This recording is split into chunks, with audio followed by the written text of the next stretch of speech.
Thousands of children and families in Marion County struggle with issues like poverty, substance abuse, or mental and emotional illness. Many local services exist to help families in crisis, but families often don't know about these services or can't get to them. Unmet needs can result in child abuse, neglect, or juvenile delinquency. The Early Intervention Planning Council, through the Marion County Commission on Youth's Early Intervention and Prevention Initiative, has created a plan to give families earlier access to services in the hopes of reducing the number of children who get abused or neglected or turn to delinquent acts. We hope you enjoy our monthly program, Our Kids, Our Families, Our Communities, and learn more about the local services here to help you. Hi, my name is Shana Martin, the Director of the EIP Initiative at McCoy. Welcome to another episode of Our Kids, Our Families, Our Communities. And today's show is focused on bullying and domestic violence and the connection between the two.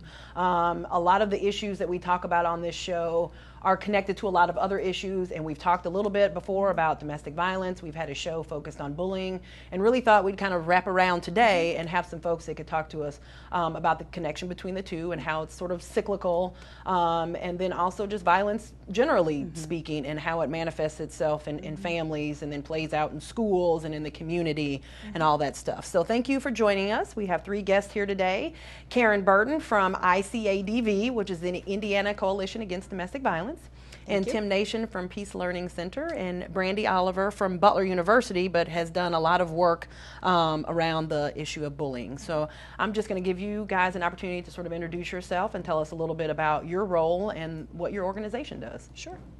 As you said, my name is Karen Burton. I'm the training coordinator at the Indiana Coalition Against Domestic Violence, and ICADV is a statewide coordinating agency that works with all of our shelters, our advocacy providers across the state of Indiana to basically make sure that victims, survivors of domestic violence, their families are receiving the best services that they can, and also to work towards a world where we don't have domestic violence. We don't have to worry about it anymore. Okay, thank you. Tim Nation. I'm the Executive Director of Peace Learning Center. I'm one of the founders, have been there for 17 years. And Peace Learning Center is committed to helping people learn peacemaking skills. Unfortunately, we have an epidemic. It's a health epidemic of violence. We lose 20,000 people every year in America to homicide and 30,000 to suicide. It's almost like we don't like ourselves more than we don't like others. So we try to help kids and families and adults learn to find the peace and peacemaker within. Okay. Thank you. Yeah, I'm Brandi Oliver, and I'm assistant professor at Butler University, and I teach in the graduate school counseling program. I've also worked with the Department of Education in response to the anti-bullying legislation to help develop resources and tools for schools as they responded excuse me, to the anti-bullying legislation. Have had a lot of opportunity to work with different agencies specific to the issue of bullying. Most recently, Prevent Child Abuse America, as we know that this is a form of peer abuse, and working to develop some resources to do some outreach and focus on social emotional learning principles to help build those skills in women and also obviously in all of our youth. Okay, thank you. So let's start kind of with bullying. So how do we define bullying? What does that look like?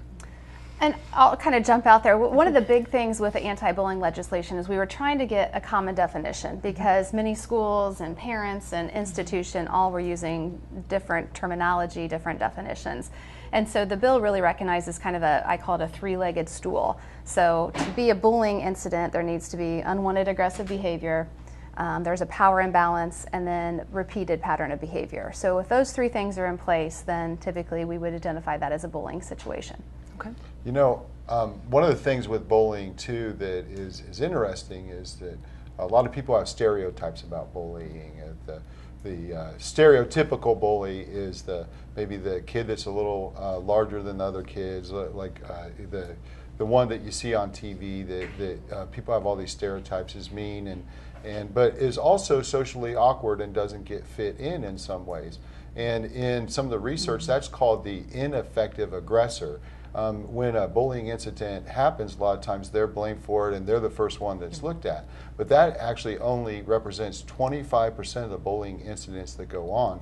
There are effective aggressors that many times people don't look at as the typical bully. They may be more accepted by their peers and would be the last person to be blamed for bullying incidents. So in a lot of instances, there are things going on that adults don't know about that are bullying, and sometimes it's under the radar of people.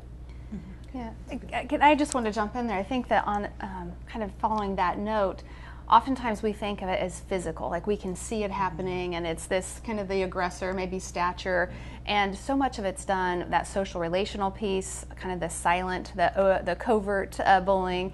And there's a lot of great research that's come out. I don't know if you're all familiar with the Reject film, but looking at ostracism and social rejection, and there's such negative. That's kind of where we see a lot of self-harm or harm to others, because those kids feel like there's nobody else. And when they lose that hope, that hopelessness sets in, that's a lot of times it's been connected to school violence or potentially suicide.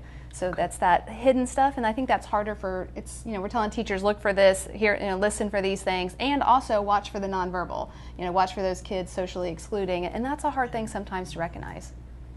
Okay, it's interesting. So you've got your sort of class leaders or the head of the basketball team, the most popular kid that's in effect kind of drawing the other kids away from certain ones, or saying don't be friends with him or her because I don't like them, then that means nobody else is supposed to like them either. Right. Okay. That can happen.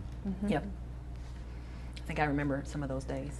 Yeah. And then you watch kids that typically wouldn't do those types of behaviors, and that group think takes place, and then their fear that they're going to get the retaliation and they don't want to be bullied, so they kind of join in. And it just is this, kind of ripple effect that sometimes happens. Okay.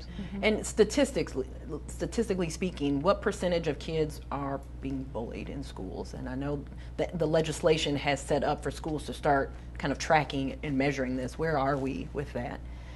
So we have had one round of data that has come in from the schools, and there was around 10,000 reports in the state of Indiana in all schools. I think they're still following up with some schools have yet to report some numbers. So we have now a baseline. I think we still have a lot of work to do on training, and there's still a lot of subjectivity that goes on with when a report is made and an investigation is made, is what is deemed bullying and what is now maybe another form of conflict or peer maltreatment.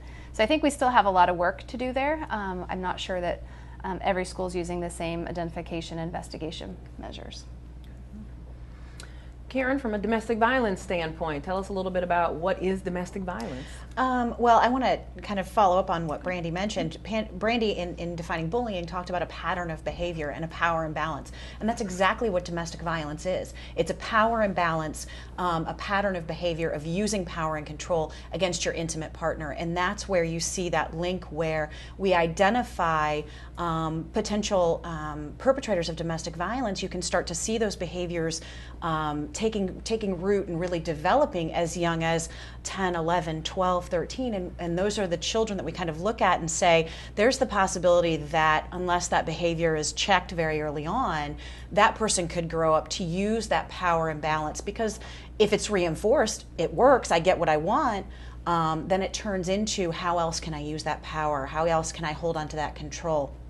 So then it turns into and morphs into using that power and control against your intimate partner. And unfortunately then what ends up happening as you get older and you learn, or violence is reinforced, you learn that violence can be an effective way to keep power and control, and that violence is the ultimate just method of holding power over somebody.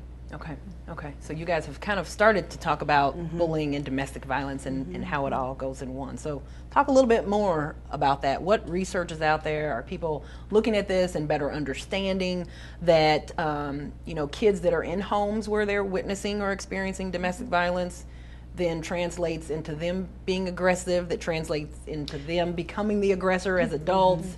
And then also I was reading some stuff that said those that witness domestic violence may also be more likely to be victims of bullying because of that. So yes. It really does create just one, we call it a giant ball of yarn, because, one of the red flags that we talk about in looking for, as I said, potentially identifying individuals who will become perpetrators is cruelty towards animal and children when they're younger, because you start learning how to use power over with things that are younger and weaker than you are. So you are a bully to children who are younger than you in school or smaller. You may be violent towards or experiment with violence towards animals. And as that behavior takes root and as they grow, what we also find is those are very often children who are growing up in homes where there's violence, very often domestic violence.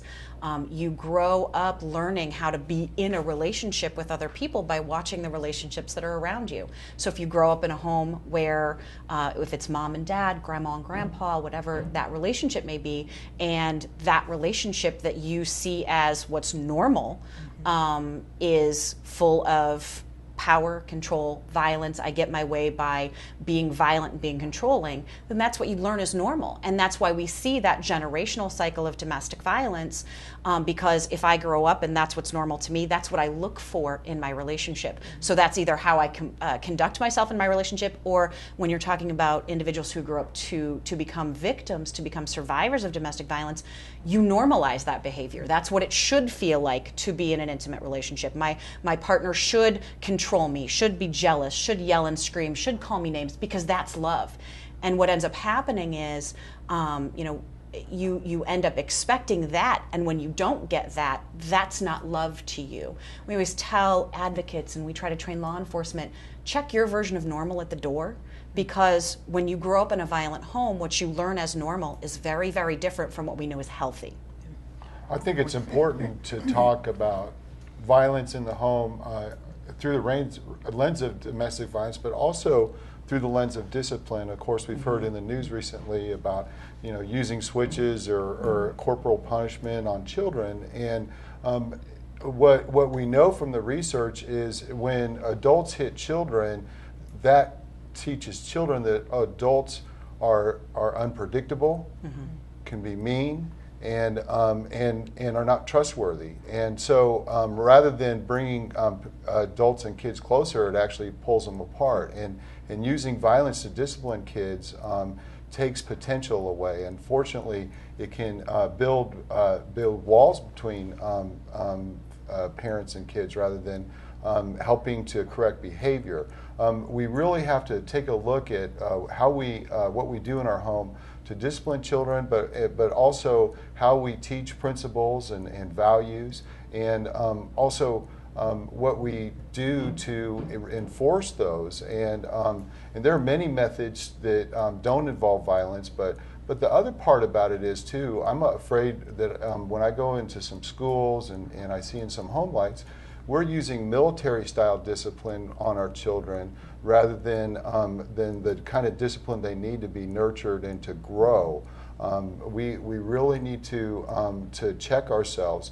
When we yell at children, I think we lose the battle. I think we have to learn how to be calm, how to be rational, and how to approach situations through love and nurturing rather than through violence and control. Because when we tell children and we threaten children and we make them feel meaningless, then we're really hurting them in a long-term way.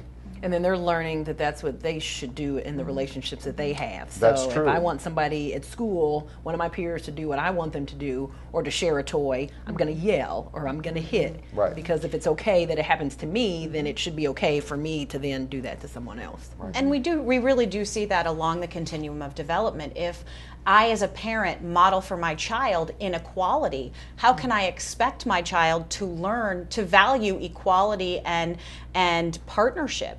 When we look at the dynamic of what a healthy relationship looks like, we talk about equality across the board, equal access to resources. We talk about equal input in family decisions, and we talk about equal input and equal rights to feelings and thoughts and beliefs. And yet, when we raise children to say, well, it's going to be this way because I have power over you, we teach them to value inequality over equality. And instead of saying, well, you have an input in this, tell me how you feel about this, tell me what you think, if you violated one of the rules of the household, talk to me about what you think is a suitable punishment or how we should address the problem. Instead, we just say, nope, this is the way it's going to be. We may yell, we may, some parents react violently, and we teach them to value inequality over equality. Brandi, anything you want to Yeah, add? well, I had a lot of that I was thinking as they were sharing. I think linking it back to bullying in schools, and one of the things that the legislation talked about is intervention. And during some of my presentations, I show a couple of posters that are out there that say something like bullies are bad, mean, and it's really this labeling piece. And we encourage school systems to really think about, these are kids, and this is a behavior that has probably been learned somewhere. Stemming from home environment, sibling relationships, whatever that might look like.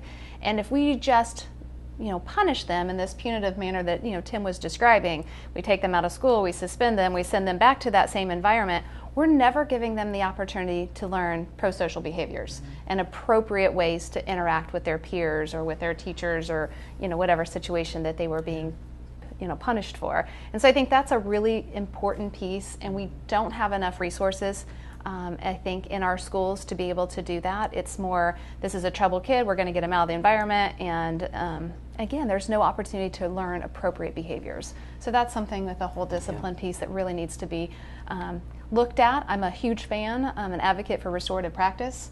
I think that aligns very well with what you all do, and really, thinking about, it's not what we do to a child, it's what we do with a child.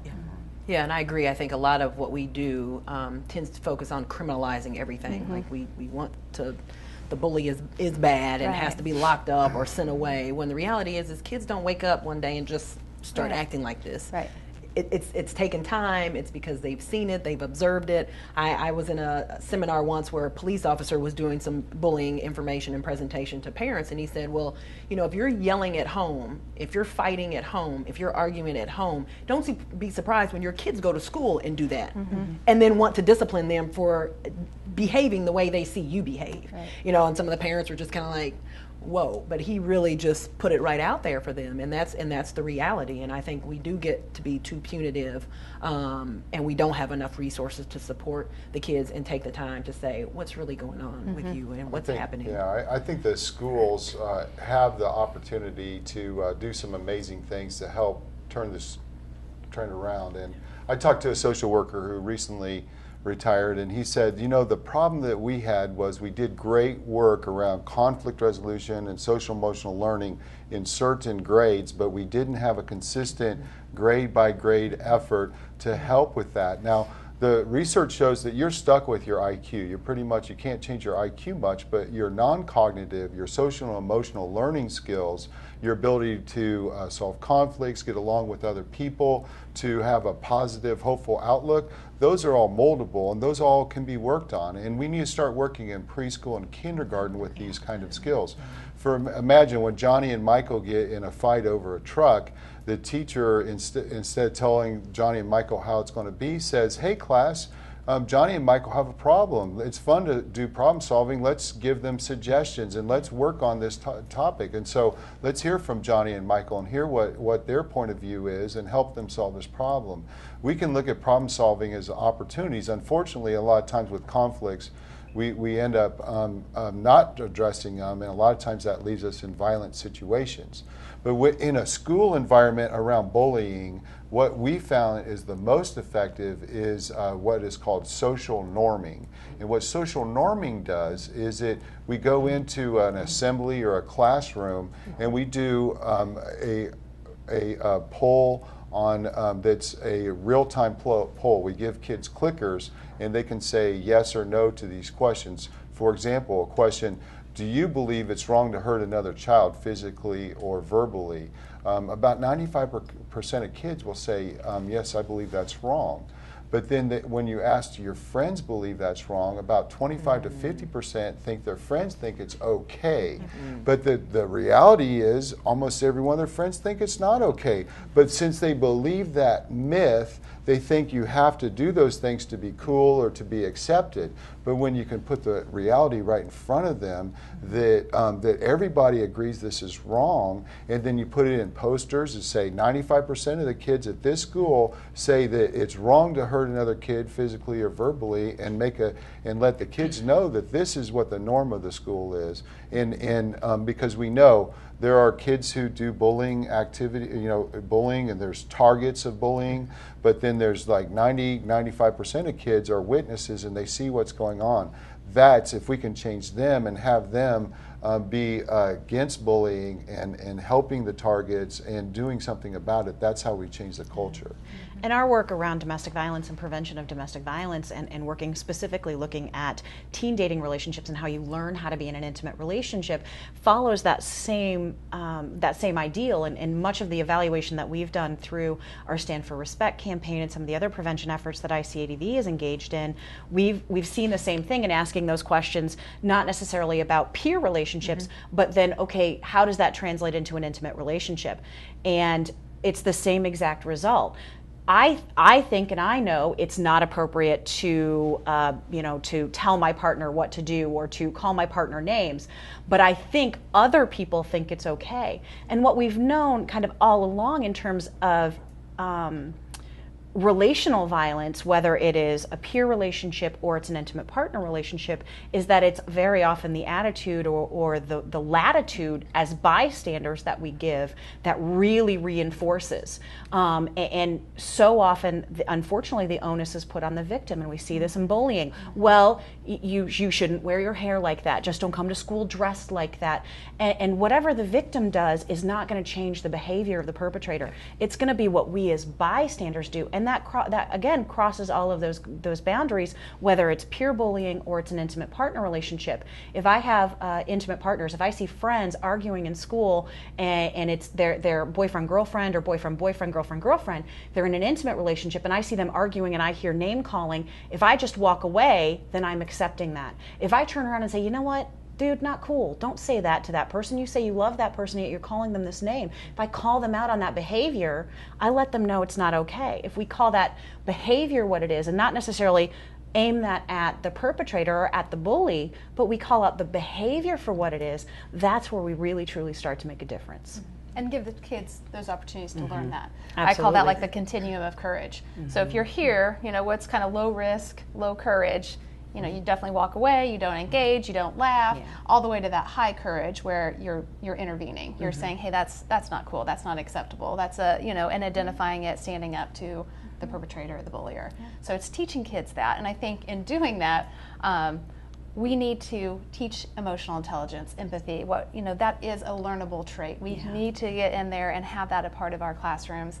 It's that new 3 R's, the reflection piece. We've got to teach kids, empathy, social emotional learning skills, and unfortunately, we don't have enough counselors and social workers. I just came from a coordinated school mental health conference a week ago, and just talking about wrapping our kids with the support that they need.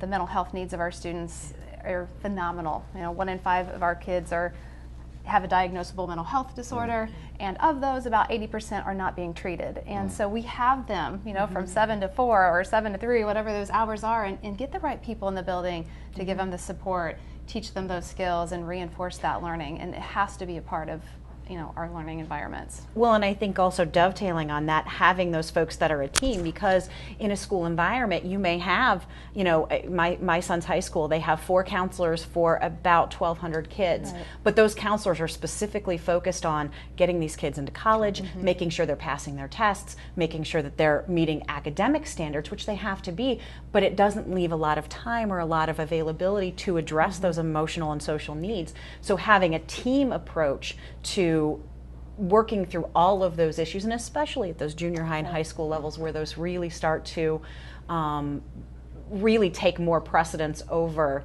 some of the academic stuff for some children, it really, and you start to see those kind of how that flows into their adult life, addressing it early and having that team approach is critical. Right, and I think you were asking about research, and I think the last 3 or 4 years there's been more research looking at domestic violence and bullying and the correlation, and having those people in the building being able to recognize there might be something going on at home. I might need to explore this, and I need to make sure I have resources at my school that I can send these families to, or parents and kids to, because I believe it's like 4 to 5 times more likely if they've experienced abuse themselves that they'll be either a bully or a target or both, the bully or target kind of role, and 3 to 4 times more likely if they've witnessed it. So maybe they haven't been the victim as the child themselves, but they've witnessed this in their home environment. And so when you see these kids that they fall in these different patterns of behavior at school, being able to ask the right questions and then make sure they have the appropriate resources to connect those families to is really a huge thing. And when we have such few counselors in the buildings that are treading water to make sure some of these other standards are met, they're not able to do everything that they've been trained to do, which is that mental health piece as well. Absolutely. I think one of the most exciting movements to address under-resourced schools is the community schools movement, where you take a look and see in the school how you can bring in mental health services and health services, social emotional learning, career counseling, and help kids with college counseling too. Mentoring, tutoring, there are all sorts of things that community and volunteers can do to help schools. And there are a lot of programs out there that need a lot of the people that are watching this program's help to reach out and to go in the schools, because when it all comes down to it, when these behaviors that we're trying to address, it's because the kids don't feel connected to somebody else. Everybody needs someone in their life who they can rely on and who's there for. And it's amazing what one mentor or one tutor can do for a child. And also. And it's never too late. Some people think, oh, well, high school kids are too old, they can't change. Well, sure they can change. Adults can change. We can all change. And so we have to really put our time and effort into our children. Unfortunately, children are just a reflection of the adults in their lives and the media that they consume and the things that we allow into their lives. So I think a commitment in the home to our children, to more love and to more to nurturing relationships would go a long way to addressing this issue. Yeah, I agree, and I also think that there's lots of other opportunities. I know the schools is the place where kids are and they're there every day, but I also know that there are a lot of challenges because of all the academic stuff. And so we try to work a lot through McCoy with all the out-of-school programs. What are programs doing when the kids are there after school, when the kids are there during the summers, through the mentoring programs, to give those mentors the tools and the resources and supports that they can ask the right questions and get the kids and the families connected, because in a lot of cases they have really good relationships with the families that maybe the teacher doesn't have, or the teacher doesn't have the time to, or because a therapist is a therapist and families aren't always trusting. You've got faith-based organizations and institutions. A lot of families trust that and spend a lot of time there, and so how can we utilize our faith-based partners to spread the word and spread the message and allow programs to come in and host things. So I know those are all really great ways and all the things that we can try to do and do together to make sure kids are safe in our communities, but that they're getting the support that they need and being connected and learning good things at home, because really a lot of it kind of goes back to what's happening at home. Absolutely. So, well, we're about out of time today, so great discussion. Really appreciate you guys being here. I feel like we could kind of keep going on and on and on because just a lot of information, a lot of resources. Appreciate all the great work that you're doing in the community. Karen from ICADV, Tim from Peace Learning Center, and Brandi from Butler, but representing a lot of the work that's been doing around bullying. So really appreciate you being here, and thank you for tuning in to another episode of Our Kids, Our Families, Our Communities, and look forward to seeing you again the next episode.